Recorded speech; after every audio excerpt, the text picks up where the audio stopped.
ਵਾਹਿਗੁਰੂ ਜੀ ਕਾ ਖਾਲਸਾ ਵਾਹਿਗੁਰੂ ਜੀ ਕੀ ਫਤਿਹ। ਮੈਂ ਤੁਹਾਡੀ ਹੋਸਟ ਨੀਲਮ ਕੌਰ ਤੇ ਮੈਂ ਟੀਵੀ 84 ਦੇ ਸਾਰੇ ਦਰਸ਼ਕਾਂ ਤੇ ਸਰੋਤਿਆਂ ਦਾ ਹਾਰਦਿਕ ਸਵਾਗਤ ਕਰਦੀ ਹਾਂ ਪ੍ਰੋਗਰਾਮ ਸੱਚੇ ਸੱਚ ਵਿੱਚ, ਜਿਹੜੇ ਇਸ ਪ੍ਰੋਗਰਾਮ ਨਾਲ ਦੇਸ਼ਾਂ ਵਿਦੇਸ਼ਾਂ ਤੋਂ ਜੁੜ ਚੁੱਕੇ ਨੇ। ਖਾਲਸਾ ਫੇਅਰ ਸੈਂਟਰ ਦੇ ਸੰਚਾਲਕ ਡਾਕਟਰ ਅਮਰਜੀਤ ਸਿੰਘ ਜੀ ਰੋਜ਼ਾਨਾ ਦੀ ਤਰ੍ਹਾਂ ਸਟੂਡੀਓ ਵਿੱਚ ਮੇਰੇ ਨਾਲ ਸ਼ਾਮਲ ਨੇ। ਆਉਣਾ ਮਿਲ ਕੇ ਅੱਜ ਦੀਆਂ ਅਹਿਮ ਵਿਚਾਰ ਚਰਚਾਵਾਂ ਕਰਦੇ ਹਾਂ।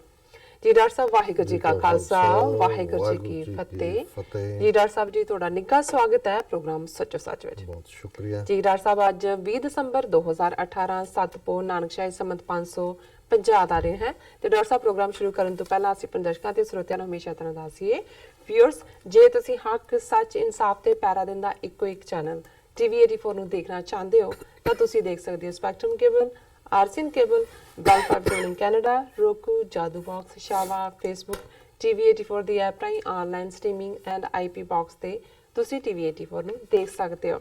ਵਿਊਅਰਸ, ਜੇ ਤੁਸੀਂ TV 84 ਨਾਲ ਜਾਂ ਪ੍ਰੋਗਰਾਮ ਸੱਚੋ ਸੱਚ ਨਾਲ ਫੇਸਬੁੱਕ ਰਾਹੀਂ ਜੁੜੇ ਹੋ ਤਾਂ ਇਸ ਨੂੰ ਵੱਧ ਤੋਂ ਵੱਧ ਲਾਈਕ ਕਰੋ ਤੇ ਸ਼ੇਅਰ ਕਰੋ ਅਤੇ ਇਹ ਵੀ ਆਪਾਂ ਆਪਣੇ ਦਰਸ਼ਕਾਂ ਦੀ ਜਾਣਕਾਰੀ ਲਈ ਦੱਸੀਏ ਜੋ ਸਾਡੇ ਪ੍ਰੋਗਰਾਮ ਦਾ ਸਮਾਂ ਪ੍ਰੋਗਰਾਮ ਸੱਚੋ ਸੱਚ ਨਾਲ ਫੇਸਬੁੱਕ ਰਾਹੀਂ ਜੁੜੇ ਹੋ ਤਾਂ ਇਸ ਨੂੰ ਵੱਧ ਤੋਂ ਵੱਧ ਲਾਈਕ ਕਰੋ ਤੇ ਸ਼ੇਅਰ ਕਰੋ ਅਤੇ ਇਹ ਵੀ ਆਪਾਂ ਆਪਣੇ ਦਰਸ਼ਕਾਂ ਦੀ ਜਾਣਕਾਰੀ ਲਈ ਦੱਸੀਏ ਜੋ ਸਾਡੇ ਪ੍ਰੋਗਰਾਮ ਦਾ ਸਮਾਂ ਪ੍ਰੋਗਰਾਮ ਸੱਚੋ ਸੱਚ ਨਾਲ ਫੇਸਬੁੱਕ ਰਾਹੀਂ ਜੁੜੇ ਹੋ ਤਾਂ ਇਸ ਨੂੰ ਵੱਧ ਤੋਂ ਵੱਧ ਲਾਈਕ ਕਰੋ ਤੇ ਸ਼ੇਅਰ ਕਰੋ ਅਤੇ ਇਹ ਵੀ ਆਪਾਂ ਆਪਣੇ ਦਰਸ਼ਕਾਂ ਦੀ ਜਾਣਕਾਰੀ ਲਈ ਦੱਸੀਏ ਜੋ ਸਾਡੇ ਪ੍ਰੋਗਰਾਮ ਦਾ ਸਮਾਂ ਪ੍ਰੋਗਰਾਮ ਸੱਚੋ ਸੱਚ ਨਾਲ ਫੇਸਬੁੱਕ ਰਾਹੀਂ ਜੁੜੇ ਹੋ ਤਾਂ ਇਸ ਨੂੰ ਵੱਧ ਤੋਂ ਵੱਧ ਲਾਈਕ ਕਰੋ ਤੇ ਸ਼ੇਅਰ ਕਰੋ ਅਤੇ ਇਹ ਵੀ ਆਪਾਂ ਆਪਣੇ ਦਰਸ਼ਕਾਂ ਦੀ ਜਾਣਕਾਰੀ ਲਈ ਦੱਸੀਏ ਜੋ ਸਾਡੇ ਪ੍ਰੋਗਰਾਮ ਦਾ ਸਮਾਂ ਸੱਚੋ ਸੱਚ ਨਾਲ ਫੇਸਬੁੱਕ ਰਾਹੀਂ ਜੁੜੇ ਹੋ ਤਾਂ ਇਸ ਨੂੰ ਵੱਧ ਤੋਂ ਵੱਧ ਲਾਈਕ ਕਰੋ ਤੇ ਸ਼ੇਅਰ ਕਰੋ ਅਤੇ ਇਹ ਵੀ ਆਪਾਂ ਜੀ ਜੋ ਸਪੈਸ਼ਲ ਇੰਟਰਵਿਊ ਜੋ ਵੱਖ-ਵੱਖ ਪ੍ਰੋਗਰਾਮ ਦਾ ਸਮਾਂ ਸੱਚੋ ਸੱਚ ਨੇ ਉਹਨਾਂ ਦਾ ਉਸ ਦੀ ਟਾਈਮਿੰਗ ਹੈ 9:30 ਵਜੇ ਤੋਂ ਲੈ ਕੇ 10 ਵਜੇ ਤੱਕ। ਸੋ ਇਹਨਾਂ ਤਿੰਨੋਂ ਪ੍ਰੋਗਰਾਮ ਨੂੰ ਤੁਸੀਂ ਲਾਈਵ YouTube ਤੇ ਜਾ ਕੇ TV 84 ਦੇ ਚੈਨਲ ਤੇ ਤੁਸੀਂ ਦੇਖ ਸਕਦੇ ਹੋ। Thank you so much. So keep watching TV 84। ਜੀ ਡਾਕਟਰ ਸਾਹਿਬ ਪ੍ਰੋਗਰਾਮ ਦੀ ਸ਼ੁਰੂਆਤ ਕਰਦੇ ਹਾਂ ਅੱਜ ਦੇ ਅਹਿਮ ਇਸ਼ੂ ਦੇ ਨਾਲ। ਜੀ ਡਾਕਟਰ ਸਾਹਿਬ ਕੀ ਕਹਿਣਾ ਤੁਹਾਡਾ? ਦੇਖੋ, ਅਸੀਂ ਪਹਿਲਾਂ ਵੀ ਇਸ ਸਬਜੈਕਟ ਦੇ ਉੱਤੇ ਅੱਡ-ਅੱਡ ਸੈਗਮੈਂਟਸ ਦੇ ਵਿੱਚ ਕਿਹਾ ਸੀ ਕਿ ਪਾਕਿਸਤਾਨ ਦੀ ਸਰਕਾਰ ਨੇ ਜਨਾਬ ਇਮਰਾਨ ਖਾਨ ਸਾਹਿਬ ਦੀ ਕਿਆਦਤ ਦੇ ਵਿੱਚ ਉਹਨਾਂ ਦੇ ਪ੍ਰਾਈਮ ਮਿਨਿਸਟਰ ਦੇ ਸਹੁੰ ਚੁੱਕ ਸਮਾਗਮ ਜੀ ਤੋਂ ਬਾਅਦ ਜਿਹੜੀਆਂ ਡਿਵੈਲਪਮੈਂਟਸ ਖਾਸ ਤੌਰ ਤੇ ਸਾਡੇ ਨਾਲ ਸੰਬੰਧਿਤ ਸਿੱਖ ਕੌਮ ਨਾਲ ਸੰਬੰਧਿਤ ਬੜੀਆਂ ਅਹਿਮ ਨੇ ਔਰ ਉਹਨਾਂ ਸਭ ਤੋਂ ਅਹਿਮ ਡਿਵੈਲਪਮੈਂਟ ਸੀ ਪਾਕਿਸਤਾਨ ਸਰਕਾਰ ਵੱਲੋਂ ਗੁਰੂ ਨਾਨਕ ਸਾਹਿਬ ਦੇ 550 ਸਾਲਾ ਜਨਮ ਦਿਨ ਤੱਕ ਪਹੁੰਚਦੇ ਆ ਜਿਹੜਾ ਕਿ ਨਵੰਬਰ ਮਹੀਨੇ 'ਚ ਹੈ, ਕਰਤਾਰਪੁਰ ਦੇ ਲਾਂਘੇ ਨੂੰ ਖੋਲ੍ਹਣ ਦਾ ਫੈਸਲਾ ਜੀ ਸਿਰਫ ਐਲਾਨ ਹੀ ਨਹੀਂ ਕੀਤਾ ਗਿਆ, ਇਸ ਦੇ ਉੱਤੇ ਅੱਗੇ ਜਿਹੜੀ ਹੈ ਉਹ ਪੇਸ਼ਕਦਮੀ ਕਰਦੇ ਆ। ਸਭ ਤੋਂ ਪਹਿਲਾ ਕੰਮ 28 ਨਵੰਬਰ ਨੂੰ ਇਮਰਾਨ ਖਾਨ ਸਾਹਿਬ ਨੇ ਇਸ ਦਾ ਸੰਗੇ ਬੁਨਿਆਦ ਰੱਖਿਆ ਜੀ। ਇਸ ਗੱਲ ਨੂੰ ਉਹਨਾਂ ਨੇ ਯਕੀਨੀ ਬਣਾਇਆ ਕਿ ਇਹ ਮਹਿਜ਼ ਕਿਸੇ ਸਿਆਸਤਦਾਨ ਦਾ ਕੀਤਾ ਇਕਰਾਰ ਜਾਂ ਇੱਕ ਫੋਕਾ ਬਿਆਨ ਨਹੀਂ ਸੀ। ਉਹਨਾਂ ਨੇ ਬਾਹਰਲੇ ਮੁਲਕਾਂ ਦੇ ਬਹੁਤ ਸਾਰੇ ਡਿਪਲੋਮੈਟਸ ਨੂੰ ਵੀ ਜਿਹੜਾ ਉਹ ਸੱਦਾ ਦਿੱਤਾ, ਉੱਥੇ ਆਏ ਵੀ ਔਰ ਇਹ ਇਵੈਂਟ ਇੱਕ ਇੰਟਰਨੈਸ਼ਨਲ ਜਿਹੜਾ ਉਸ ਦੀਆਂ ਨੁਆਂਸਿਸ ਉਦੋਂ ਅਸੀਂ ਦੇਖਣ 'ਚ ਇਸ ਦਾ ਜ਼ਿਕਰ ਵੀ ਕੀਤਾ ਸਾਹਮਣੇ ਆਈਆਂ ਜਦੋਂ ਕਿ ਚੀਨ ਨੇ, ਅਮਰੀਕਾ ਨੇ ਤੇ ਹੁਣ ਪਿਛਲੇ ਹਫ਼ਤੇ ਹੀ ਰੂਸ ਦੇ ਐਂਬੈਸਡਰ ਜਿਹੜੇ ਕਿ ਇਸਲਾਮਾਬਾਦ ਇੱਕ ਸੈਮੀਨਾਰ ਅਟੈਂਡ ਕਰਨ ਆਏ ਸਨ ਐਜ਼ ਅ ਸਪੀਕਰ ਉਸ ਸਨ, ਉਹਨਾਂ ਨੇ ਵੀ ਇਸ ਨੂੰ ਵੈਲਕਮ ਕੀਤਾ ਔਰ ਇਸ ਨੂੰ ਗੇਟਵੇ ਆਫ ਪੀਸ ਕਿ ਇਹ ਸ਼ਾਂਤੀ ਦਾ, ਅਮਨ ਦਾ ਦਰਵਾਜ਼ਾ। ਲੇਕਿਨ ਜਦੋਂ ਅਸੀਂ ਇਸ ਮੁੱਦੇ ਦੇ ਉੱਤੇ ਜਿੱਥੇ ਅਸੀਂ ਇਮਰਾਨ ਖਾਨ ਸਾਹਿਬ ਔਰ ਪਾਕਿਸਤਾਨ ਸਰਕਾਰ ਦਾ ਸ਼ੁਕਰੀਆ ਅਦਾ ਕੀਤਾ ਸੀ, ਉੱਥੇ ਅਸੀਂ ਇਹ ਖਦਸ਼ਾ ਨਾਲ ਦੀ ਨਾਲ ਹੀ ਜ਼ਾਹਰ ਕੀਤਾ ਸੀ ਕਿ ਭਾਰਤ ਸਰਕਾਰ ਦੀ ਤਾਂ ਇਹ ਮਜਬੂਰੀ ਬਣ ਗਈ ਕਿ ਪਾਕਿਸਤਾਨ ਦੇ ਇਸ ਫੈਸਲੇ ਤੋਂ ਬਾਅਦ ਉਹਨਾਂ ਨੂੰ ਕੁਛ ਨਾ ਕੁਛ ਕਰਨਾ ਪੈਣਾ ਸੀ, ਕਿਉਂਕਿ ਉਹਨਾਂ ਨੇ ਤਾਂ ਜਸਟ ਇਸ ਫੈਸਲੇ ਤੋਂ ਇੱਕ ਦਿਨ ਪਹਿਲਾਂ ਹੀ ਇਹ ਫੈਸਲਾ ਲਿਆ ਸੀ ਕਿ Dera Baba Nanak high power telescope install ਕਰਨਗੇ ਔਰ ਡਾਇਸਪੋਰਾ ਸਿੱਖਾਂ ਦਾ ਜਿਹੜਾ ਪ੍ਰੈਸ਼ਰ ਖਾਸ ਤੌਰ ਤੇ ਜਿਵੇਂ ਬਾਹਰਲੇ ਸਿੱਖਾਂ ਨੇ ਭਾਰਤੀ ਡਿਪਲੋਮੈਟਾਂ, ਹਾਈ ਕਮਿਸ਼ਨਰਸ, ਕੌਂਸਲੇਟਸ ਤੇ ਗੁਰਦੁਆਰਾ ਸਾਹਿਬ 'ਚ ਦਾਖਲੇ ਤੇ ਪਾਬੰਦੀ ਲਾਈ ਹੋਈ ਹੈ। ਇਸੇ ਤਰ੍ਹਾਂ ਰੈਫਰੈਂਡਮ 2020 ਦੀ ਮੁਹਿੰਮ ਜਿਸ ਨੇ ਇੱਕ ਜਾਗਰੂਕਤਾ ਪੈਦਾ ਕੀਤੀ ਹੈ ਕਿ ਜੇ ਅਸੀਂ ਆਪਣੀ ਕਿਸਮਤ ਆਪ ਘੜਨ ਦਾ ਹੱਕ, ਆਪਣੀ ਚੋਣ, ਸਵੈ ਚੋਣ ਜਾਂ ਜਿਸ ਨੂੰ ਰਾਏ ਸ਼ੁਮਾਰੀ ਕਿਹਾ ਜਾਂਦਾ ਹੈ ਉਹ ਕਰਦੇ ਹੈ ਤੇ ਇਹ ਕੋਈ ਇੰਟਰਨੈਸ਼ਨਲ ਕਾਨੂੰਨਾਂ ਦੀ ਜਾਂ ਯੂਨਾਈਟਿਡ ਨੇਸ਼ਨਸ ਦੇ ਚਾਰਟਰ ਦੀ ਖਿਲਾਫ ਵਰਜ਼ੀ ਨਹੀਂ ਹੈ, ਇਹ ਉਸ ਦੇ ਮੁਤਾਬਕ ਹੈ। ਔਰ ਇਸੇ ਤਰ੍ਹਾਂ ਜਿਹੜਾ ਡਾਇਸਪੋਰਾ ਸਿੱਖਾਂ ਦੇ ਵਿੱਚ ਇੱਕ ਪੂਰਾ ਗੁੱਸਾ ਜਿਹੜਾ ਇੱਕ ਬਿਲਟ ਹੋਇਆ ਹੈ, ਔਰ ਉਹਨਾਂ ਨੇ ਜਿਵੇਂ ਕੱਲੇ ਕੱਲੇ ਸ਼ਹਿਰ ਦੇ ਵਿੱਚ ਲੌਬੀ ਸ਼ੁਰੂ ਕੀਤੀ, ਸਟੇਟਾਂ ਦੇ ਵਿੱਚ ਕਿ ਨਵੰਬਰ 84 ਨੂੰ ਨਸਲਕੁਸ਼ੀ ਮੰਨਿਆ ਜਾਏ, ਔਰ ਬਾਹਰਲੇ ਮੁਲਕਾਂ ਦੇ ਵਿੱਚ ਇੱਕ ਪੂਰੀ 5 ਮਿਲੀਅਨ ਸਿੱਖ ਖਾਲਿਸਤਾਨ ਦੀ ਲਹਿਰ ਦੇ ਨਾਲ ਕਿਸੇ ਨਾ ਕਿਸੇ ਇਤਫਾਕ ਨਾਲ ਜੁੜਿਆ ਹੋਇਆ। ਔਰ ਜਿਹੜੀ ਯੰਗਰ ਜਨਰੇਸ਼ਨ ਹੈ, ਜਿਹੜੇ ਬਹੁਤ ਸਾਰੇ ਪੈਦਾ ਵੀ 84 ਤੋਂ ਬਾਅਦ ਹੋਏ ਨੇ, ਉਹਨਾਂ ਦੇ ਵਿੱਚ ਵੀ ਜਿਹੜਾ ਹੈ ਉਹ ਫੈਕਟ ਬੇਸਡ ਇੱਕ ਜਾਗਰੂਕਤਾ ਹੈ ਕਿ ਸਾਡੇ ਨਾਲ ਧੱਕਾ ਹੋਇਆ। ਬਿਲਕੁਲ। ਸੋ ਜ਼ਾਹਰ ਹੈ ਕਿ ਵੀ ਕਰਤਾਰਪੁਰ ਕੋਰੀਡੋਰ ਦੇ ਨਾਲ ਜਿੱਥੇ ਸਿੱਖ ਕੌਮ ਨੂੰ ਪਾਕਿਸਤਾਨ ਵੱਲੋਂ ਇੱਕ ਜਿਹੜਾ ਹੈ ਹਾਂ ਪੱਖੀ ਹੁੰਗਾਰੇ ਦੇ ਨਾਲ ਵੈਲਕਮਿੰਗ ਸਾਈਨ ਸੀ, ਉੱਥੇ ਇੰਟਰਨੈਸ਼ਨਲ ਲੈਵਲ ਦੇ ਉੱਤੇ ਇਸ ਕਿਸਮ ਦੀ ਰੈਕਗਨੀਸ਼ਨ ਦਾ ਮਤਲਬ ਸੀ ਕਿ ਸਿੱਖ ਤੀਸਰੀ ਧਿਰ ਦੇ ਤੌਰ ਤੇ, ਭਾਵੇਂ ਸਾਡਾ ਮੁਲਕ ਨਹੀਂ ਹੈ ਪਰ ਅਸੀਂ ਇੰਟਰਨੈਸ਼ਨਲ ਰਡਾਰ ਤੇ ਆਏ। ਜਿਹੜਾ ਕੰਮ ਕਸ਼ਮੀਰ ਦੇ ਮੁੱਦੇ ਦੇ ਉੱਤੇ ਇੰਟਰਨੈਸ਼ਨਲ ਪ੍ਰੈਸ਼ਰ ਦੇ ਬਾਵਜੂਦ ਨਹੀਂ ਸੀ ਹੋ ਸਕਿਆ, ਉਹ ਜਿਹੜਾ ਕਰਤਾਰਪੁਰ ਕੋਰੀਡੋਰ ਦੀ ਗੁੱਡਵਿਲ ਨੇ ਜਿੰਨਾ ਪਾਕਿਸਤਾਨ ਨੂੰ ਵੀ ਇੱਕ ਨਾਮਣਾ ਦਿੱਤਾ, ਔਰ ਇਹ ਜਿਹੜੀ ਨਾ ਪੱਖੀ ਉਹਨਾਂ ਦੀ ਇਮੇਜ ਭਾਰਤੀ ਮੀਡੀਆ ਔਰ ਇੰਟਰਨੈਸ਼ਨਲ ਏਜੰਸੀਆਂ ਲੱਗੀਆਂ ਹੋਈਆਂ ਸੀ ਉਸ ਨੂੰ ਦਹਿਸ਼ਤਗਰਦੀ ਔਰ ਉੱਥੇ ਅਕਲੀਤਾਂ ਦੇ ਹੱਕ ਨਹੀਂ ਨੇ ਔਰ ਦੂਸਰਾ ਨਹੀਂ ਹੈ, ਇਸ ਤੋਂ ਵੱਧ ਕੇ ਕੋਈ ਸਬੂਤ ਨਹੀਂ ਸੀ ਕਿ ਅਸੀਂ ਇੱਕ ਛੋਟੀ ਜਿਹੀ ਅਕਲੀਅਤ, ਇੱਕ ਮਾਈਨੋਰਿਟੀ, ਉਹਨਾਂ ਦੇ ਲਈ ਜਿਹੜਾ ਅਸੀਂ ਇਹ ਜਿਹੜਾ ਜੈਸਚਰ ਦੇ ਰਹੇ। ਜੀ ਸੋ ਜ਼ਾਹਰ ਹੈ ਵੀ ਅਸੀਂ ਪਹਿਲੇ ਦਿਨ ਤੋਂ ਇਹ ਖਦਸ਼ਾ ਜ਼ਾਹਰ ਕੀਤਾ ਵੀ ਜੇ ਦੁਸ਼ਮਣ ਇਹ ਹੁਣ ਦੇਖੇਗਾ ਕਿ ਇਹਨੂੰ ਕਿਵੇਂ ਡੀਰੇਲ ਕਰਨਾ। ਬਿਲਕੁਲ। ਔਰ ਜੇ ਤਾਂ ਇੱਕ ਮਹਿਜ਼ ਬਿਆਨਬਾਜ਼ੀ ਹੁੰਦੀ, ਪਾਕਿਸਤਾਨ ਵਾਲੇ ਸਾਡੇ ਵਾਲੇ ਪਾਸਿਓਂ ਕੋਈ ਕੰਮਕਾਰ ਸ਼ੁਰੂ ਨਾ ਹੁੰਦਾ, ਫਿਰ ਤਾਂ ਉਹਨਾਂ ਨੇ ਵੀ ਜਿਹੜਾ ਲੈਕਸ ਰਹਿਣਾ ਸੀ। ਲੇਕਿਨ ਜੋ ਹੀ ਇੱਕਦਮ ਉਹਨਾਂ ਦੀ ਇਕਵਿਪਮੈਂਟ, ਮਸ਼ੀਨਰੀ, ਕਿਉਂਕਿ ਉਹਨਾਂ ਨੇ ਜਦੋਂ ਐਲਾਨ ਵੀ ਕੀਤਾ ਪੂਰਾ ਮੈਪ ਕਿ ਕਿਹੜੇ ਸਟੈਪ 'ਚ ਉਹਨਾਂ ਨੇ ਕੀ ਕਰਨੇ, ਤੇ ਫਿਰ ਭਾਰਤ ਦੀ ਵੀ ਮਜਬੂਰੀ ਬਣੀ। ਉਹਨਾਂ ਨੇ ਜਿਹੜਾ ਪੰਜਾਬ ਅਸੈਂਬਲੀ 'ਚ ਵੀ ਆ ਗਿਆ ਕਿ ਜੀ ਡੇਰਾ ਬਾਬਾ ਨਾਨਕ ਦੇ ਵਿੱਚ ਇੱਥੇ 4 ਲੇਨ ਸੜਕ ਬਣੇਗੀ, ਇਹ ਹੋਏਗਾ, ਉਹ ਹੋਏਗਾ। ਮਿਨਿਸਟਰ ਨੇ ਵੀ ਕਿਹਾ ਜੀ ਇੰਨੇ 100 ਕਰੋੜ ਦਾ ਖਰਚ ਹੋਏਗਾ ਤੇ ਦਿਸ ਦੈਟ ਜੀ। ਲੇਕਿਨ ਇਸ ਸਭ ਦੇ ਚੱਲਦਿਆਂ ਇੱਕ ਪਾਸੇ ਤਾਂ ਉਹਨਾਂ ਨੇ ਹਿੰਦੂਤਵੀ ਸ਼ੋ ਬॉय ਕੈਪਟਨ ਅਮਰਿੰਦਰ ਰਾਹੀਂ ਉਹ ਲਗਾਤਾਰ ਜਾਰੀ ਰੱਖਿਆ ਨੈਗੇਟਿਵ ਪ੍ਰੋਪੇਗੈਂਡਾ ਕਿ ਜੀ ਇਹ corridor of love end piece ਨਹੀਂ ਹੈ, ਕੋਰੀਡੋਰ ਆਫ ਟੈਰਰਿਜ਼ਮ ਜੀ। ਇਸ ਰਾਹੀਂ ISI ਜਿਹੜੀ ਹੈ ਉਹ ਬ੍ਰੇਨ ਵਾਸ਼ ਕਰੇਗੀ, ਜਿਹੜੇ ਸਿੱਖ ਇਧਰੋਂ ਜਾਣਗੇ, ਇੱਥੋਂ ਟੈਰਰਿਸਟ ਆ ਜਾਣਗੇ ਔਰ ਦਿਸ ਦੈਟ। ਸੋ ਜਿਹੜੀ ਗੱਲ BJP ਦੇ ਲੀਡਰ ਖੁਦ ਨਹੀਂ ਸੀ ਕਹਿੰਦੇ, ਉਹ ਇਹਦੇ ਤੋਂ ਘੋਂਦੇ ਰਹੇ। ਔਰ ਉਹਦੇ ਨਾਲ ਹੀ ਜਿਹੜੀ ਉਹਨਾਂ ਨੇ ਆ 2 ਰੋਜ਼ਾ ਇਹਨਾਂ ਦਾ ਪੰਜਾਬ ਅਸੈਂਬਲੀ ਦਾ ਸੈਸ਼ਨ ਸੀ ਇੰਡੀਅਨ ਆਕੂਪਾਈਡ ਪੰਜਾਬ ਦਾ, ਔਰ ਉਹਦੇ 'ਚ ਉਹਨਾਂ ਨੇ ਜਿਹੜੀ ਮਿਸਚਿਫ ਕੀਤੀ, ਇੱਕ ਪਾਸੇ ਉਹ ਥੈਂਕ ਯੂ ਕਰ ਰਹੇ ਨੇ ਇੰਡੀਅਨ ਗਵਰਨਮੈਂਟ ਦਾ ਬਹੁਤ ਉੱਚੇ ਮੂੰਹ ਨਾਲ, ਵੱਡਾ ਮੂੰਹ ਖੋਲ ਕੇ, ਪਾਕਿਸਤਾਨ ਦਾ ਦਬਵੀਂ ਆਵਾਜ਼, ਪਰ ਨਾਲ ਦੀ ਨਾਲ ਇਹ ਜਿਹੜਾ ਉਹਨਾਂ ਨੇ ਸ਼ਗੂਫਾ ਵੀ ਛੱਡ ਦਿੱਤਾ ਕਿ ਜੀ ਜਿਹੜਾ ਇਸ ਦੇ ਲਈ ਕਰਤਾਰਪੁਰ ਦੇ ਇਸ ਦਰਬਾਰ ਸਾਹਿਬ ਜਿੱਥੇ ਕਰਤਾਰਪੁਰ ਸਿਚੁਏਟਡ ਹੈ ਉਹ ਭਾਰਤ ਨੂੰ ਦੇ ਦਿੱਤਾ ਜਾਏ ਔਰ ਉਹਦੇ ਲਈ ਲੈਂਡ ਸਵਾਪ ਕਰ ਲਈ ਜਾਏ ਜਾਂ ਜ਼ਮੀਨ ਦੀ ਤਬਦੀਲੀ, ਕਿ ਅਸੀਂ ਔਰ ਉੱਥੋਂ ਹੀ ਜਿਹੜਾ ਸੁਖਜਿੰਦਰ ਸਿੰਘ ਰੰਧਾਵਾ ਉੱਥੋਂ ਦਾ MLA ਹੈ, ਉਹਨੇ ਕਿਹਾ ਜੀ 11,000 ਏਕੜ ਜਿਹੜੀ ਹੈ ਸਾਡੇ ਕੋਲ ਡੇਰਾ ਬਾਬਾ ਨਾਨਕ ਮੇਰੀ ਕਨਸਟੀਚੁਐਂਸੀ ਆ, ਉਹਦੇ 'ਚ ਅਸੀਂ ਪਾਕਿਸਤਾਨ ਨੂੰ ਦੇਣ ਨੂੰ ਤਿਆਰ ਹੈ। ਸੋ ਇਹ ਰੈਜ਼ੋਲੂਸ਼ਨ ਵੀ ਅਮਰਿੰਦਰ ਨੇ ਮੂਵ ਕੀਤਾ। ਹਾਲਾਂ ਜਿਹੜੇ ਅਕਾਲੀ ਬਾਦਲ ਕੇ ਪਹਿਲੀ ਸਟੇਜ ਦੇ ਉੱਤੇ ਉਵੇਂ ਹੀ ਬੋਲੀ ਬੋਲ ਰਹੇ ਸੀ ISI ਤੇ ਪਾਕਿਸਤਾਨ ਤੇ ਟੈਰਰਿਜ਼ਮ ਇਹ ਉਹ, ਉਹਨਾਂ ਨੇ ਤਾਂ ਸਿੱਖ ਕੌਮ ਦਾ ਜਿਹੜਾ ਦੁਨੀਆ ਭਰ ਦੇ ਵਿੱਚ ਇੱਕ ਵੈਲਕਮਿੰਗ ਰੁਝਾਨ ਸੀ ਔਰ ਕੱਲਾ ਇਹ ਬਿਆਨਾਂ ਤੱਕ ਸੀਮਤ ਨਹੀਂ ਸੀ, ਜਿਵੇਂ ਅਸੀਂ ਦੱਸਿਆ ਸੀ ਪਿਛਲੇ ਦਿਨਾਂ 'ਚ ਕਿ ਕਿਵੇਂ ਅਮਰੀਕਾ ਦੇ ਵਿੱਚ ਵੀ, ਕੈਨੇਡਾ 'ਚ ਵੀ, ਕੈਨੇਡਾ 'ਚ ਟੋਰਾਂਟੋ 'ਚ ਇੱਕ ਬਹੁਤ ਵੱਡਾ ਫੰਕਸ਼ਨ ਆਰਗੇਨਾਈਜ਼ ਕੀਤਾ ਜਾ ਰਿਹਾ ਜਿੱਥੇ ਕਿ ਆਨਰ ਕੀਤਾ ਜਾਣਾ ਹੈ ਪਾਕਿਸਤਾਨੀ ਕੌਂਸਲੇਟ ਔਰ ਦੂਜਿਆਂ ਨੂੰ, ਲੇਕਿਨ ਉਹ ਆਨਰ ਇਮਰਾਨ ਖਾਨ ਸਾਹਿਬ ਔਰ ਜਨਰਲ ਬਾਜਵਾ ਦੇ ਲਈ ਹੈ। ਇਸੇ ਤਰ੍ਹਾਂ ਹਿਊਸਟਨ ਟੈਕਸਸ ਦੇ ਗੁਰਦੁਆਰਾ ਸਾਹਿਬ 'ਚ ਉਹਨਾਂ ਦੇ ਜਿਹੜੇ ਕੌਂਸਲ ਜਨਰਲ ਨੇ ਪਾਕਿਸਤਾਨ ਦੇ, ਬੀਬੀ ਸਦੀਕੀ ਫਾਰੂਖੀ ਜਾਂ ਫਾਰੂਖ ਸਦੀਕੀ, ਉਹ ਉੱਥੇ ਜਿਹੜੇ ਨੇ ਉਹਨਾਂ ਨੂੰ ਇਨਵਾਈਟ ਕੀਤਾ ਔਰ ਉਹਨਾਂ ਨੂੰ ਆਨਰ ਕੀਤਾ ਔਰ ਇਹ ਰੁਝਾਨ ਸਾਰੇ ਯੂਰਪ ਔਰ ਸਾਰੇ ਪਾਸੇ। ਸੋ ਅਕਾਲੀਆਂ ਨੂੰ ਤਾਂ ਸਮਝ ਆ ਗਈ, ਇਸ ਲਈ ਉਹਨਾਂ ਨੇ ਈਵਨ ਪੰਜਾਬ ਅਸੈਂਬਲੀ ਦੇ ਵਿੱਚ ਵੀ ਅਕਾਲੀ ਲੀਡਰਾਂ ਨੇ ਇਹਨੂੰ ਅਮਰਿੰਦਰ ਨੂੰ ਵੀ ਐਡਵਾਈਸ ਕੀਤਾ ਕਿ ਜੀ ਇਹ ਸਿੱਖਾਂ ਦੀਆਂ ਭਾਵਨਾਵਾਂ ਨਾਲ ਤਾਲੁਕ ਹੈ ਔਰ ਇਹਦਾ ਵਿਰੋਧ ਨਾ ਕੀਤਾ ਜਾਏ, ਸੁਹਿਰਦਤਾ ਪੈਦਾ ਕੀਤੀ ਜਾਏ ਇਹ ਉਹ। ਲੇਕਿਨ ਕਿਉਂਕਿ ਅਲਟੀਮੇਟਲੀ ਆਪਣੇ ਆਕਾ ਜਿਹੜੇ ਨੇ ਉਹਨਾਂ ਦੇ ਵੱਲ ਹੀ ਅੱਖ ਹੁੰਦੀ ਹੈ ਕਿ ਵੀ ਆਕਾ ਨੇ ਕੀ ਕਿਹਾ, ਔਰ ਇਵੈਂਚੁਅਲੀ ਇਸ ਰੈਜ਼ੋਲੂਸ਼ਨ ਨੂੰ ਪੰਜਾਬ ਅਸੈਂਬਲੀ 'ਚ ਯੂਨੈਨਿਮਸਲੀ ਪਾਸ ਕੀਤਾ ਗਿਆ ਕਿ ਜੀ ਇਸ ਮੁੱਦਾ ਸੈਂਟਰ ਗਵਰਨਮੈਂਟ ਕੋਲ ਚੁੱਕਿਆ ਜਾਏ ਕਿ ਪਾਕਿਸਤਾਨ ਕਰਤਾਰਪੁਰ ਸਾਹਿਬ ਦੇ ਗੁਰਦੁਆਰਾ ਸਾਹਿਬ ਦਰਬਾਰ ਸਾਹਿਬ ਦੇ ਬਦਲੇ ਜਿਹੜਾ ਉਹ ਜ਼ਮੀਨ ਲੈ ਕੇ ਉਹਨੂੰ ਦੇ। ਜੀ ਅਸੀਂ ਇਮੀਡੀਏਟਲੀ ਇਸ ਤੇ ਰਿਐਕਟ ਕੀਤਾ ਸੀ ਕਿ ਭਈ ਇਹ ਤਾਂ ਜਿੱਥੇ ਸਿੱਖ ਕੌਮ ਦੀਆਂ ਧਾਰਮਿਕ ਭਾਵਨਾਵਾਂ ਦੇ ਨਾਲ ਮਜ਼ਾਕ, ਔਰ ਸਾਡੇ ਬਹੁਤ ਸਾਰੇ ਦਰਸ਼ਕ ਜਿਹੜੇ ਸਾਡੇ ਨਾਲ ਜੁੜਦੇ ਨੇ ਔਰ ਪਾਕਿਸਤਾਨ ਔਰ ਦੁਨੀਆ ਭਰ 'ਚ ਬੈਠੇ ਦੋਨਾਂ ਪੰਜਾਬਾਂ ਦੇ ਔਰ ਪਾਕਿਸਤਾਨੀ ਭਰਾ ਭੈਣਾਂ, ਉਹਨਾਂ 'ਚੋਂ ਇੱਕ ਵੀਰ ਨੇ ਲਿਖਿਆ ਸੀ ਕਿ ਵੀ ਇਹ ਸਿੱਖਾਂ ਦੀਆਂ ਭਾਵਨਾਵਾਂ ਨਾਲ ਇਸ ਹੱਦ ਤੱਕ ਖੇਡ ਰਹੇ ਨੇ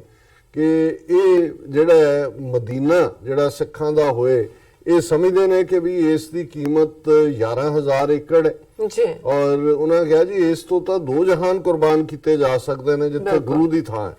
ਔਰ ਮੈਨੂੰ ਇਹ ਲੱਗਾ ਵੀ ਇਹ ਇੱਕ ਸੱਚੇ ਸਿੱਖ ਦੀ ਜਿਹੜੀ ਹੈ ਉਸ ਦੀ ਜਿਵੇਂ ਐਕਸਪ੍ਰੈਸ਼ਨ ਹੋਏ ਕਿ ਪਾਕਿਸਤਾਨ, ਔਰ ਇੱਕ ਦੋ ਨੇ ਇਹ ਵੀ ਲਿਖਿਆ, ਉਹਨਾਂ ਨੇ ਕਿਹਾ ਕਿ ਜੀ ਕਾਸ਼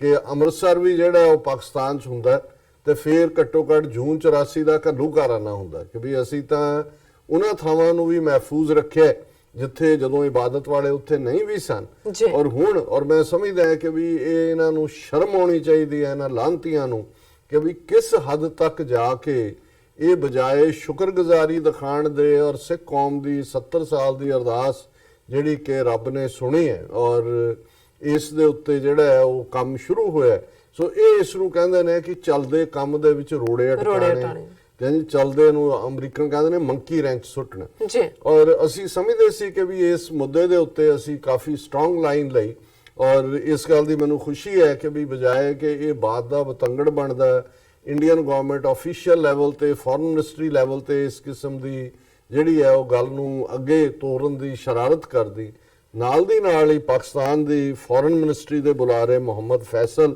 ਉਹ ਪ੍ਰੈਸ ਕਾਨਫਰੰਸ ਉਹਨਾਂ ਨੇ ਕੀਤੀ ਪਿਛਲੇ ਦਿਨਾਂ 'ਚ ਔਰ ਉਹਨਾਂ ਨੇ ਜਦੋਂ ਉਹਨਾਂ ਨੂੰ ਇਸ ਬਾਰੇ ਸਵਾਲ, ਕਿਉਂਕਿ ਗੱਲ ਕੱਲੀ ਲਾਂਘੇ ਤੱਕ ਜਿਹੜਾ ਜ਼ਮੀਨ ਦੀ ਤਬਦੀਲੀ ਤੱਕ ਨਹੀਂ ਸੀ, ਅਸੀਂ ਦੇਖਦੇ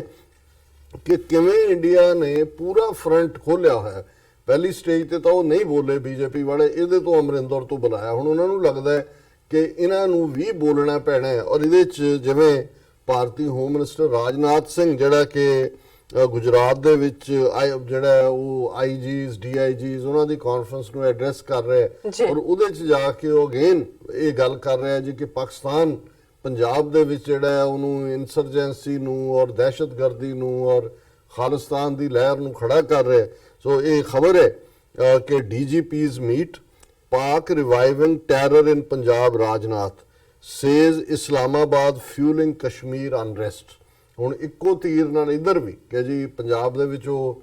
ਜਿਹੜਾ ਸਿੱਖ ਦਹਿਸ਼ਤਗਰਦੀ ਨੂੰ ਖੜਾ ਕਰ ਰਹੇ ਨੇ ਖਾਲਿਸਤਾਨ ਦੇ ਨੂੰ ਔਰ ਕਸ਼ਮੀਰ ਦੇ ਵਿੱਚ ਵੀ ਇਹ ਗੜਬੜ ਕਰ ਰਹੇ ਨੇ। ਔਰ ਉਹਦੇ 'ਚ ਖਬਰ ਹੈ ਕਿ attempts by Pakistan intelligence agency ISI to fuel ਦਾ ਖਾਲਿਸਤਾਨ ਫਾਇਰ, ਕਿ ਖਾਲਿਸਤਾਨ ਦੀ ਅੱਗ ਨੂੰ ਭੜਕਾਉਣ ਦਾ ਜਿਹੜਾ ISI ਦਾ ਯਤਨ ਹੈ। ਰੈਡੀਕਲਾਈਜੇਸ਼ਨ stemming out of religion or grievances, counter-radicalization efforts and police and community relations are among major issues under discussion at the annual conference of Director Generals and Inspectors Generals of Police in Gujarat, or the 3-day conference was kicked off today. और ਉਹਦੇ 'ਚ ਉਹਨੇ ਇਨੋਗਰਲ session ਦਾ ਉਦਘਾਟਨ ਕਰਦੇ ਰਾਜਨਾਥ ਸਿੰਘ ਨੇ ਇਹ ਕਿਹਾ ਕਿ ਵੀ ਸਿਕਿਉਰਿਟੀ ਐਸਟੈਬਲਿਸ਼ਮੈਂਟ ਨੂੰ ਇਹ ਉਹਨੇ ਕਿਹਾ ਕਿ ਜੀ check efforts to revive terrorism in Punjab. In Punjab, recent terror incidents and related interdictions indicate concerned efforts on part of Pak establishment and Sikh extremist elements based in Pakistan to revive terrorism in Punjab with active support of other Sikh radical extremist entities based abroad, especially Europe and America. ਹੁਣ ਇੱਕੋ ਬਿਆਨ 'ਚ ਸਾਰੇ ਦੁਨੀਆ ਦੇ ਸਿੱਖ ਲਪੇਟ ਦਿੱਤੇ, America, Europe, ਉਹਨਾਂ ਨੂੰ ਪਾਕਿਸਤਾਨ ਦੇ ਨਾਲ ਜੋੜ ਕੇ ਔਰ ਉਹ ਆਈਜੀਜ਼ ਡੀਜੀਪੀਜ਼ ਨੂੰ ਕਹਿ ਰਿਹਾ ਜੀ ਕਿ ਔਰ ਗੁਜਰਾਤ 'ਚ ਜਾ ਕੇ ਜਿੱਥੇ ਕਾਨਫਰੰਸ ਹੋ ਰਹੀ ਹੈ ਕਿ ਜੀ ਇਸ ਨੂੰ ਜਰਾ ਇਹ ਚੈੱਕ ਕਰੋ ਔਰ ਇਹ ਜਿਹੜਾ ਕਸ਼ਮੀਰ ਦੇ ਵਿੱਚ ਤਾਂ ਚੱਲ ਹੀ ਰਿਹਾ, ਖਾਲਿਸਤਾਨ ਦੇ ਵੀ ਜਿਹੜੀ ਹੈ ਉਸ ਦੀ ਅੱਗ ਨੂੰ ਵੀ ਜਿਹੜਾ ਉਹ ਭੜਕਾਇਆ ਜਾਏ। ਸੋ ਜ਼ਾਹਿਰ ਹੈ ਕਿ ਫੋਰਨ ਮਿਨਿਸਟਰੀ ਪਾਕਿਸਤਾਨ ਦੇ ਬੁਲਾਰੇ ਮੁਹੰਮਦ ਫੈਸਲ ਜਿਨ੍ਹਾਂ ਨੇ ਇਸ ਮੁੱਦੇ ਨੂੰ ਐਡਰੈਸ ਕੀਤਾ ਔਰ ਇਹ ਈਵਨ BBC ਪੰਜਾਬੀ ਦੀ ਮੁੱਖ ਖਬਰ ਹੈ ਕਿ ਕਰਤਾਰਪੁਰ ਲਾਂਘਾ ਭਾਰਤ ਨਾਲ ਜ਼ਮੀਨ ਤਬਾਦਲੇ ਦਾ ਪੰਜਾਬ ਅਸੈਂਬਲੀ ਦਾ ਮਤਾ ਪਾਕਿਸਤਾਨ ਵੱਲੋਂ ਰੱਦ। ਉਹਨਾਂ ਨੇ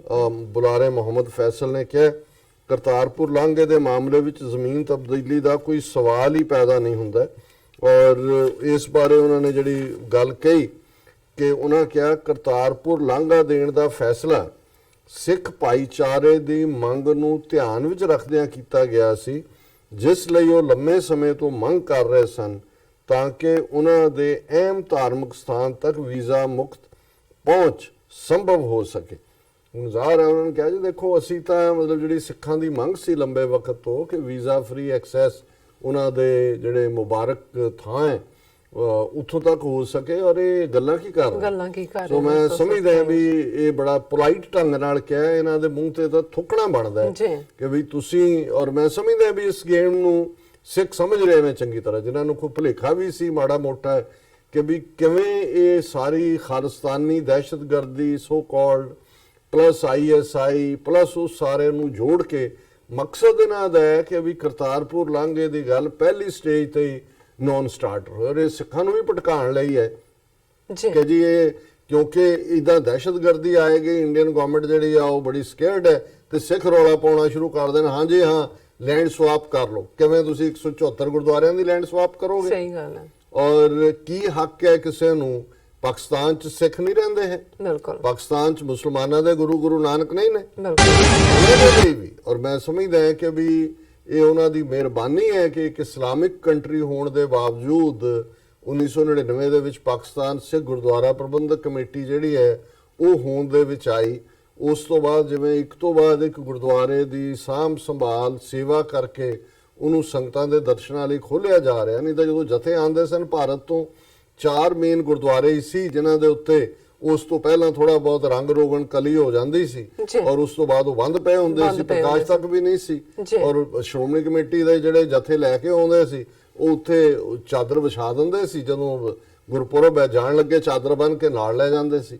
ਔਰ ਇਸ ਗੱਲ ਨੂੰ ਸਾਰੀ ਐਕਟੀਵਿਟੀ ਨੂੰ ਰੈਗੂਲੇਟ ਕਰਨਾ, ਜਿਹੜੀ ਉੱਥੇ ਪਾਕਿਸਤਾਨ ਦੇ ਵਿੱਚ ਗੁਰਦੁਆਰਿਆਂ ਦੀਆਂ ਜ਼ਮੀਨਾਂ ਦੇ ਉੱਤੇ ਜਾਂ ਪ੍ਰਾਪਰਟੀਆਂ ਤੇ ਐਨਕਰੋਚਮੈਂਟ ਸੀ, ਔਕਾਫ ਬੋਰਡ ਨੇ ਉਹਨੂੰ ਖਾਲੀ ਕਰਵਾਇਆ। ਉਹਨਾਂ ਨੇ ਆਪਣੇ ਆਮਦਨ ਦੇ ਸਾਧਨ ਵੀ ਕ੍ਰੀਏਟ ਕੀਤੇ, ਔਰ ਨਤੀਜੇ ਦੇ ਤੌਰ ਤੇ ਕਿ ਪ੍ਰਮੁੱਖ ਗੁਰਦੁਆਰਾ ਸਾਹਿਬਾਨ ਨਨਕਾਣਾ ਸਾਹਿਬ, ਪੰਜਾ ਸਾਹਿਬ, ਡੇਰਾ ਸਾਹਿਬ ਤੋਂ ਇਲਾਵਾ ਜਿਵੇਂ ਚੂਨਾ ਮੰਡੀ ਚੌਥੇ ਪਾਤਸ਼ਾਹ ਦਾ ਜਨਮ ਸਥਾਨ ਹੈ ਉਹ ਵੀ ਖੁੱਲਿਆ ਹੈ, ਗੁਰਦੁਆਰਾ ਸੱਚਾ ਸੌਦਾ ਵੀ ਖੁੱਲਿਆ ਹੈ, ਗੁਰਦੁਆਰਾ ਏਮਨੀ ਰੋੜੀ ਸਾਹਿਬ ਏਮਨਾਬਾਦ ਵੀ ਖੁੱਲਿਆ ਹੈ, ਬਾਬੇ ਦੀ ਬੇਰ ਸਿਆਲਕੋਟ ਵੀ ਖੁੱਲੇ, ਔਰ ਇਹ ਕਰਤਾਰਪੁਰ ਸਾਹਿਬ ਜਿਹੜਾ ਅੱਜ ਬਿਲਕੁਲ ਕਿੰਨਾ ਖੂਬਸੂਰਤ ਉਸ ਦਾ ਸਾਰਾ ਉਹ ਨਜ਼ਾਰਾ ਹੁੰਦਾ ਹੈ। ਇਹ ਕੋਈ ਇੱਕ ਦਿਨ ਚ ਨਹੀਂ ਹੈ, 2000 ਤੋਂ ਹੀ ਇਹਦੇ ਤੇ ਉੱਤੇ ਐਫਰਟ ਸੀ, ਕਿਉਂਕਿ ਇਹ ਤਾਂ ਉਹ ਥਾਂ ਹੈ ਜਿੱਥੇ 1965 ਚ ਭਾਰਤੀ 에ਅਰ ਫੋਰਸ ਨੇ ਬੰਬਾਰਡਮੈਂਟ ਕੀਤੀ ਸੀ, ਬੰਬ ਸੁੱਟਿਆ ਸੀ ਇਹਦੇ ਉੱਤੇ, ਔਰ ਗੁਰਦੁਆਰਾ ਕੰਪਲੈਕਸ ਦੇ ਵਿੱਚ ਹੀ ਉਹਨਾਂ ਨੇ ਉਸ ਬੰਬ ਦਾ ਜਿਹੜਾ ਇੱਕ ਹਿੱਸਾ ਰੱਖਿਆ ਹੋਇਆ, ਜਿਹੜਾ ਇਹਨਾਂ ਨੇ ਉਹ ਬਿਲਕੁਲ ਉੱਥੇ ਕੁਝ ਨਹੀਂ ਸੀ, ਲੇਕਿਨ ਉਹਨਾਂ ਨੇ ਇਸ ਗੱਲ ਨੂੰ ਯਕੀਨੀ ਬਣਾਇਆ, ਉਹ ਸਾਰਿਆਂ ਨੂੰ ਰਿਵਾਈਵ ਕੀਤਾ। ਜਿਹੜਾ ਖੂਹ ਜਿਹੜਾ ਗੁਰੂ ਨਾਨਕ ਸਾਹਿਬ ਨੇ ਇਸਤੇਮਾਲ ਕੀਤਾ ਉਸ ਖੇਤੀਬਾੜੀ ਦੇ ਵੇਲੇ, ਉਹਨਾਂ ਦੇ ਜਿਹੜਾ ਅੱਜ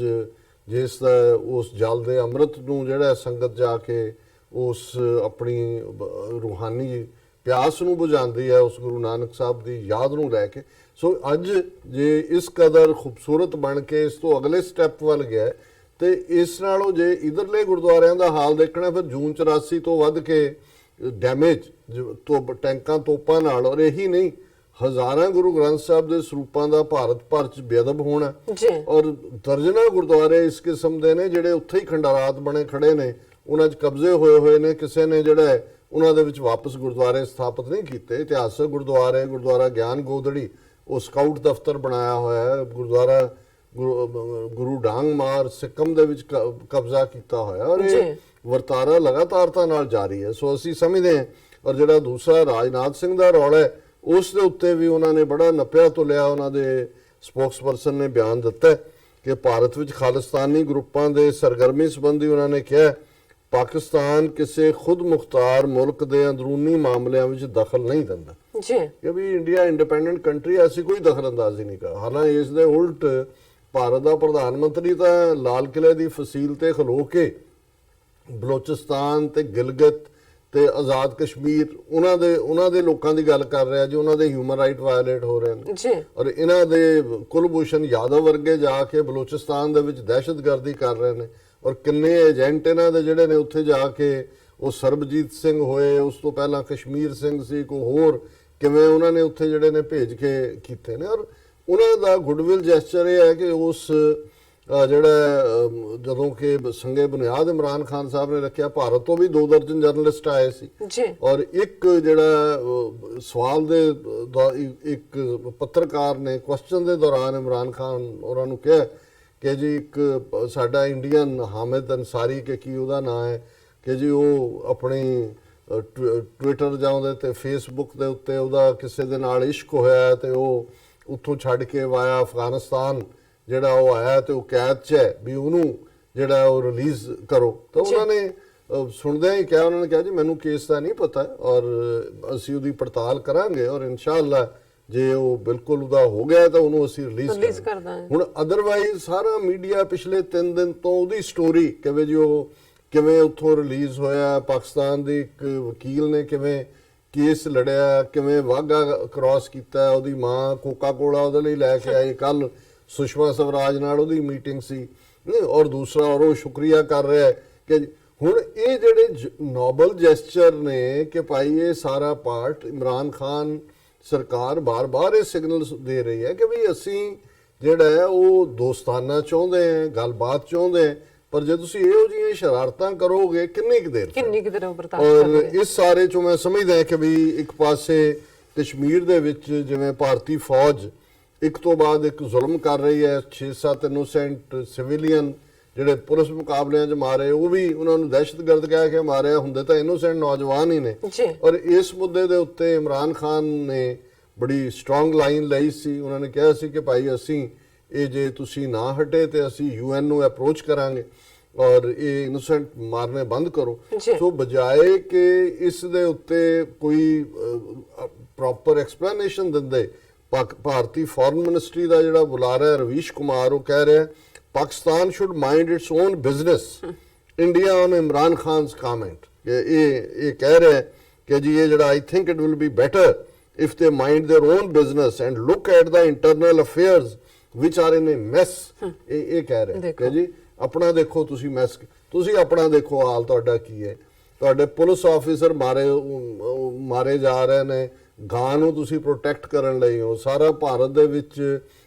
7 ਲੱਖ ਫੌਜ ਤੁਸੀਂ ਕਸ਼ਮੀਰ 'ਚ ਰੱਖੀ ਹੋਈ ਹੈ, 4 ਚਫੇਰੇ ਗੈਰ ਕਾਨੂੰਨੀ, ਕੋਈ ਐਸਾ ਦਿਨ ਨਹੀਂ ਜਿਸ ਦਿਨ ਕੋਈ ਨਾ ਕੋਈ, ਅੱਜ ਵੀ ਇੱਕ ਖਬਰ ਸੀ ਕਿ ਇੱਕ ਅਮਰੀਕਨ ਬੀਬੀ ਜਿਹੜੀ 10 ਸਾਲ ਤੋਂ ਗੋਆ ਜਾਂਦੀ ਸੀ, ਉਸ ਸਵੇਰੇ ਆਪਣੇ ਸਟੇਸ਼ਨ ਤੋਂ ਟ੍ਰੇਨ ਲੇਟ ਸੀ, ਉਹ ਗਈ ਔਰ ਉਸ ਦੇ ਨਾਲ ਜ਼ਬਰ ਜਨਾਹ ਹੋਇਆ ਔਰ ਉਹਦੇ ਜਾਣ ਲੱਗਿਆਂ ਬੈਗ ਵੀ ਚੁੱਕ ਕੇ ਲੈ ਗਏ। ਦਿੱਲੀ ਦੀ ਖਬਰ ਮੈਂ ਤਾਂ ਪੜ੍ਹ ਹੀ ਨਹੀਂ ਸਕਦਾ, ਕੋਈ ਐਸਾ ਦਿਨ ਨਹੀਂ ਹੈ ਜਿੱਦਨ ਇਸ ਕਿਸਮ ਦੀ ਲਾਲੈਸਨੈਸ ਨਾ ਹੋਏ। 4 ਚਫੇਰੇ, ਈਵਨ ਆ ਪੰਜਾਬ ਦੇ ਵਿੱਚ ਪੰਚਾਇਤ ਚੋਣਾਂ ਦਾ ਰੌਲਾ ਪਾਇਆ ਹੋਇਆ, ਗੋਲੀਆਂ ਚੱਲ ਰਹੀਆਂ ਨੇ, ਦੂਜੇ ਜਿਹੜੇ ਕੈਂਡੀਡੇਟ ਜਾ ਕੇ ਉੱਥੇ ਪਰਚੇ ਦਾਖਲ ਕਰਨਾ ਚਾਹੁੰਦੇ ਨੇ, ਉਹਨਾਂ ਦੇ ਦੂਜੇ ਜਿਹੜੇ ਵਿਰੋਧੀ ਨੇ ਉਹਨਾਂ ਦੇ ਗੁੰਡੇ ਉਹਨਾਂ ਨੂੰ ਰਾਹ 'ਚ ਹੀ ਰੋਕ ਲੈਂਦੇ ਨੇ, ਉਹ ਉਹਨਾਂ ਦੇ ਕਾਗਜ਼ ਪਾੜ ਕੇ ਸੁੱਟਦੇ ਨੇ, ਲਾਸਟ ਡੇਟਸ ਲੰਘ ਜਾਂਦੀਆਂ ਨੇ। ਸੋ ਮਤਲਬ ਜਿੱਥੇ ਟੋਟਲ ਮੈਸ ਆਪਣਾ ਤੁਸੀਂ ਬਣਾਇਆ ਹੋਇਆ ਹੈ ਵੀ ਤੁਹਾਡੀ ਉੱਪਰਲੀ ਲੀਡਰਸ਼ਿਪ ਕੁਛ ਕਹਿ ਰਹੀ ਹੈ, ਤੁਹਾਡਾ ਥੱਲੜਾ ਕਾਡਰ ਕੁਛ ਕਹਿ ਰਿਹਾ ਹੈ, ਹਕੂਮਤ ਔਰ ਤੁਹਾਡੀਆਂ ਅਦਾਲਤਾਂ ਕੁਛ ਕਹਿ ਰਹੀਆਂ ਨੇ, ਤੁਸੀਂ ਉਹ ਜਿਹਨੂੰ ਕਹਿੰਦੇ ਨੇ ਵੀ ਛੱਜ ਤਾਂ ਬੋਲੇ ਛਾਨਣੀ ਕੀ ਬੋਲੇ, ਜਿਹਦੇ 'ਚ 100 ਛੇਕ ਕਿ 100 ਤੁਹਾਡੇ 'ਚ ਆਪਣੇ ਛੇਕ ਨੇ, ਤੁਸੀਂ ਗੱਲ ਕਰ ਰਹੇ ਹੋ। ਔਰ ਇਸ 'ਚ ਜਿਹੜਾ ਕੱਲਾ ਇਹੀ ਨਹੀਂ ਹੈ ਵੀ ਇਹਨਾਂ ਦਾ ਉਧਰ ਉਹ ਗੁੱਡਵਿਲ ਜੈਸਚਰ ਕਰ ਰਹੇ ਨੇ, ਪਰ ਇਧਰ ਜਿਹੜਾ ਇੱਕ ਖਬਰ ਹੋਰ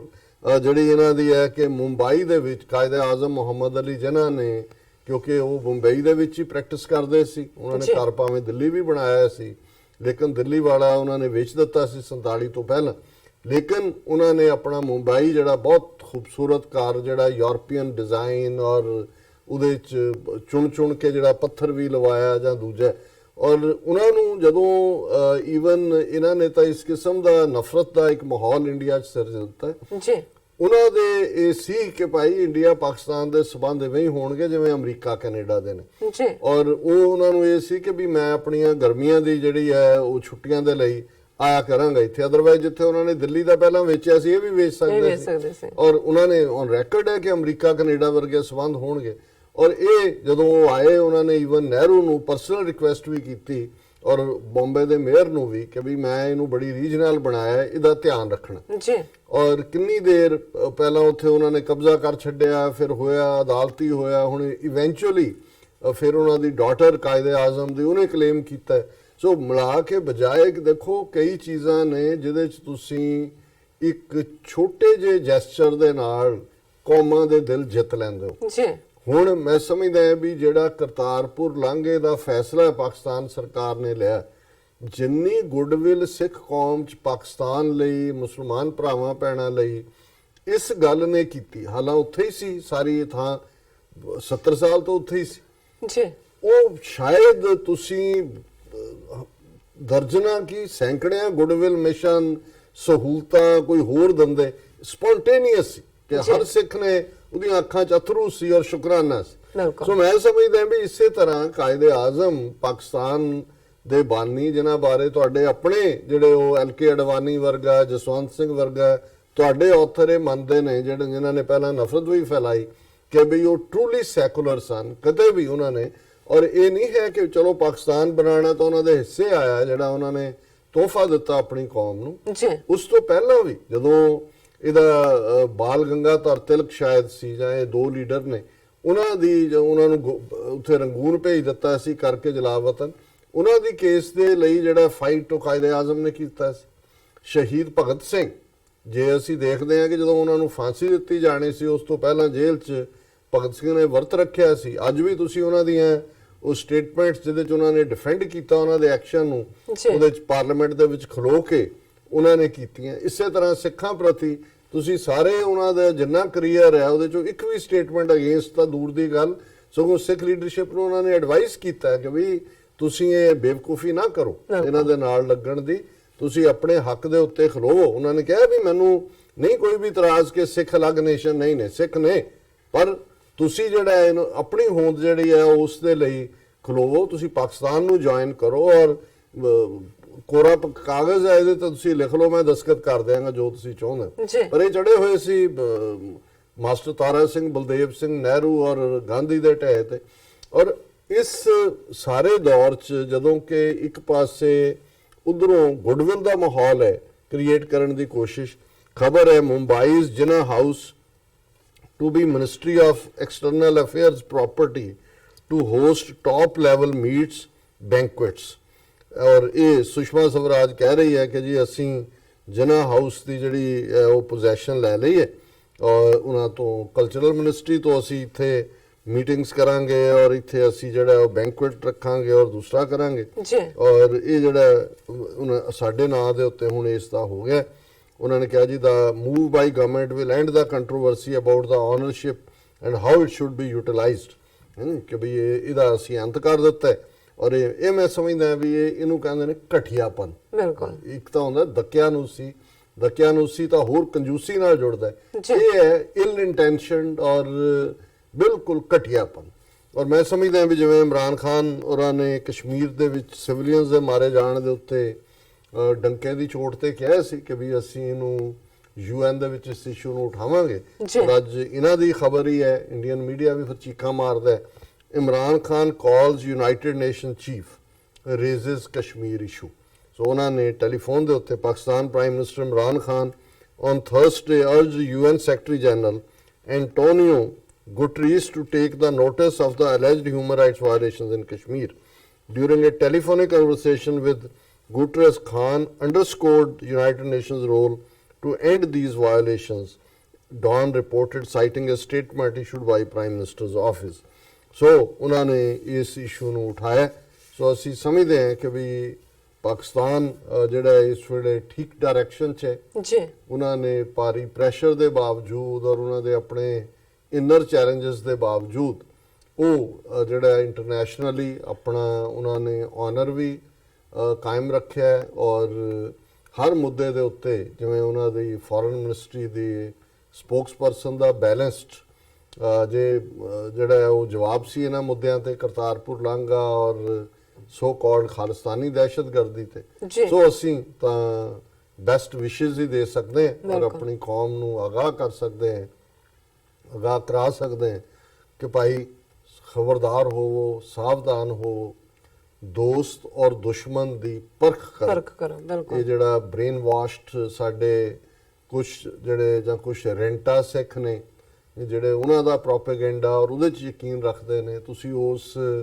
ਆਰਬਿਟ 'ਚੋਂ ਬਾਹਰ ਨਿਕਲ ਕੇ ਦੇਖੋ ਆਜ਼ਾਦਾਨਾ ਤੌਰ ਦੇ ਉੱਤੇ। ਅਸੀਂ ਇਹ ਨਹੀਂ ਕਹਿੰਦੇ ਕਿ ਅਸੀਂ ਕੋਈ ਪਾਕਿਸਤਾਨ ਦੀ ਐਕਸਟੈਂਸ਼ਨ ਬਣਨੇ, ਜੀ। But at the same time ਸਾਨੂੰ ਪਤਾ ਹੋਣਾ ਚਾਹੀਦਾ ਹੈ ਕਿ ਭਾਈ ਦੋਸਤ ਕੌਣ ਹੈ, ਤੇ ਦੁਸ਼ਮਣ ਦੁਸ਼ਮਣ ਕੌਣ ਕੌਣ ਹੈ। ਹੈ। ਜਿਨ੍ਹਾਂ ਨੂੰ ਫੀਡ ਕਰ ਕਰਕੇ ਸਾਡਾ ਦੁਸ਼ਮਣ ਦੱਸਿਆ ਜਾਂਦਾ ਰਿਹਾ ਹੈ, ਸਕੂਲਾਂ ਦੀਆਂ ਕਿਤਾਬਾਂ ਤੋਂ ਲੈ ਕੇ ਦੂਜਾ, ਅੱਜ ਵਰਤਾਰਾ ਸਾਹਮਣੇ ਹੈ। ਪਿਛਲੇ 34 ਸਾਲ ਦਾ ਟਰੈਕ ਰੈਕਰਡ ਇਹਨਾਂ ਦਾ ਚੈੱਕ ਕਰ ਲਓ ਜੀ ਔਰ ਉਸ ਸਾਰੇ ਚੋਂ ਦੇਖ ਲਓ ਕਿ ਭਾਈ ਹੁਣ ਇਹ ਕਹੀ ਜਾਣਾ ਨਹੀਂ ਜੀ ਉਹ ਤੁਹਾਨੂੰ ਵਰਤ ਰਹੇ ਨੇ ਜੀ, ਸੋ ਵਟ। ਸੋ ਵਾਟ। ਜੇ ਤੁਹਾਡਾ ਈਵਨ ਕਿਸੇ ਦੇ ਨਾਲ ਸਾਂਝ ਬਣ ਕੇ ਤੁਹਾਡੀ ਕੌਮ ਦਾ ਕੁਝ ਬਣਦਾ ਹੋਏ, ਜੀ ਔਰ ਉਹ ਗਏ ਜ਼ਮਾਨੇ ਕਿ ਬਈ ਹੁਣ ਜਿਹੜਾ ਤੁਸੀਂ ਆਪਣੇ ਬਲਬੂਤੇ ਦੇ ਉੱਤੇ ਜਿਹੜਾ ਉਹ 47 ਦਾ ਪੀਰੀਅਡ ਸੀ ਜੀ। ਜਿਹਦੇ ਚ ਕਿ ਤੁਹਾਡੇ ਕੋਲ ਚੋਇਸ ਸੀ ਤੁਹਾਡੀ ਲੀਡਰਸ਼ਿਪ ਦੇ ਕੋਲ। ਅੱਜ ਤੁਹਾਨੂੰ ਦੁਨੀਆ ਦੇ ਵਿੱਚ ਡਿਪਲੋਮੈਟਿਕ ਸਪੋਰਟ ਵੀ ਚਾਹੀਦੀ ਹੈ ਮੁਲਕਾਂ ਦੀ, ਬਿਲਕੁਲ ਪੋਲੀਟੀਕਲੀ ਆਪਣੀ ਗੱਲ ਨੂੰ ਅੱਗੇ ਤੋਰਨ ਦੇ ਲਈ ਜਿਹੜਾ ਤੁਹਾਡਾ ਸਹਾਰਾ ਵੀ ਹੋਣਾ ਚਾਹੀਦਾ ਜੀ। ਔਰ ਅਦਰਵਾਈਜ਼ ਤੁਸੀਂ ਕਹੋ ਜੀ ਕਿ ਅਸੀਂ ਉਹ ਹੁਣ ਗਏ ਕਿ ਤੁਸੀਂ ਘੋੜੇ ਤੇ ਚੜ ਗਏ ਔਰ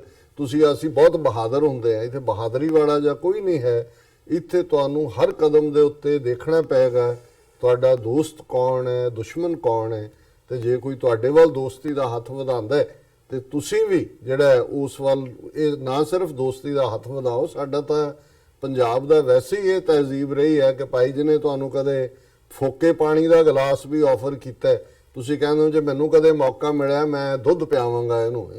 ਜਾਂ ਸ਼ਿਕੰਜਵੀ ਪਿਆਵਾਂਗਾ। ਇੱਥੇ ਤਾਂ ਹੁਣ ਪੀਂਦਾ ਹੀ ਨਹੀਂ ਸ਼ਿਕੰਜਵੀ, ਕੋਕ ਨੇ ਸਾਰਾ ਉਡਾ ਦਿੱਤਾ। ਸੋ ਕੁੱਲ ਮਿਲਾ ਕੇ ਅਸੀਂ ਸਮਝਦੇ ਹਾਂ ਕਿ ਵੀ ਇਹ ਜਿਹੜਾ ਇਹਨਾਂ ਦੀ ਪਛਾਣ ਕਰਨੀ ਔਰ ਇਹ ਜਿਹੜੀ ਸ਼ਰਾਰਤ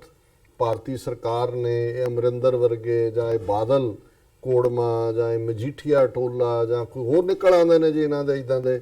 ਬਿਠਾਏ ਹੁੰਦੇ ਨੇ, ਇਹ ਸਾਰੇ ਹੀ ਜਿਹੜੇ ਨੇ ਇਹਨਾਂ ਦੇ ਸ਼ੋ ਬॉयਜ਼। ਜੀ ਡਾਕਟਰ ਸਾਹਿਬ ਬਿਲਕੁਲ, ਤੁਹਾਡਾ ਬਹੁਤ ਬਹੁਤ ਸ਼ੁਕਰੀਆ। ਤੁਸੀਂ ਪਹਿਲਾ ਇਸ਼ੂ ਸਾਡੇ ਦਰਸ਼ਕਾਂ ਨਾਲ ਸਾਂਝਾ ਕੀਤਾ।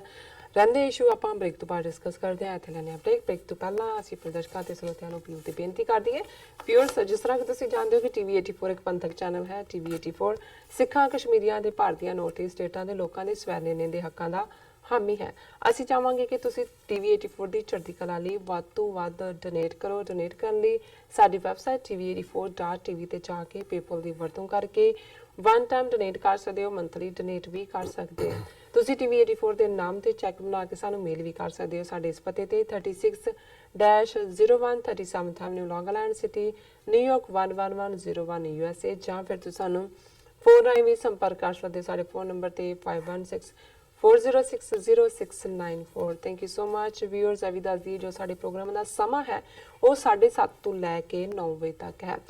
ਤੁਸੀਂ ਸੱਚੋ ਸੱਚ ਪ੍ਰੋਗਰਾਮ ਨੂੰ YouTube ਤੇ ਜਾ ਕੇ ਟੀਵੀ 84 ਦੇ ਚੈਨਲ ਤੇ ਲਾਈਵ ਦੇਖ ਸਕਦੇ ਹੋ। ਤੁਸੀਂ tv84.tv ਤੇ ਜਾ ਕੇ ਵੀ ਸਾਡੇ ਜੋ ਪ੍ਰੋਗਰਾਮ ਨੇ ਉਹਨਾਂ ਨੂੰ ਤੁਸੀਂ ਲਾਈਵ ਦੇਖ ਸਕਦੇ ਹੋ। ਔਰ ਅਸੀਂ ਇਹ ਵੀ ਚਾਹਾਂਗੇ ਕਿ ਤੁਸੀਂ ਟੀਵੀ 84